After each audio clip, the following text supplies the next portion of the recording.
আসলাম আজকে একটু মন্দিরের দিকে ঘুরতে, তো শিব মন্দিরে আসলাম। বাবার দর্শন করার পরে দেখো বাইরের কি অবস্থা। কালকে তো দেখেইছো যে জল বাড়তেছিল সমানে। তো মানে এত হারে জল বেড়েছিল কি পুরা রাস্তা ঘাট নদী নালা সব ভরে গিয়েছিল। তার উপর দিয়েও কিছু কিছু লোকের বাড়িতে জল গিয়েছে। তো রাস্তার অবস্থা তো দেখতেই পাচ্ছ, এদিক দিয়ে খেয়াঘাটে যাওয়া হয় তো পুরো কাদা কাদা হয়ে গেছে। এই পাশ দিয়ে আমরা খেয়াঘাট দিয়ে লোক লোক যাতায়াত করে। আর তার পাশেই রয়েছে মাঠ, খেলার মাঠ। তো এখানে সবাই খেলতো, খেলাধুলা করতো ছেলেপেলেরা। তো মাঠের মাঝখানেও দেখতে পাচ্ছ পুরো কাদা আর জল এসে পুরো জমে রয়েছে। তো এটা এখন প্রকৃতি বলতে পারবে যে কি করবে। মন্দিরের সামনাটা এই অবস্থা।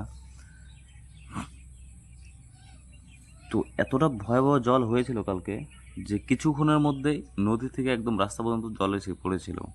তো তারপরে আবার রাত্রে যে জলটা বেড়েছে তার স্রোতের কারণে লোকের যে বেগুন ক্ষেত, তো বেগুন ক্ষেতের অবস্থা দেখো। শুধু বেগুন ক্ষেত বলেই কথা না, এখানে অনেক যারা যারা যেটা আবাদ করেছে আর কি খেতে, তো সব কিছুই প্রায় নষ্ট হয়ে যাওয়ার দিকেই।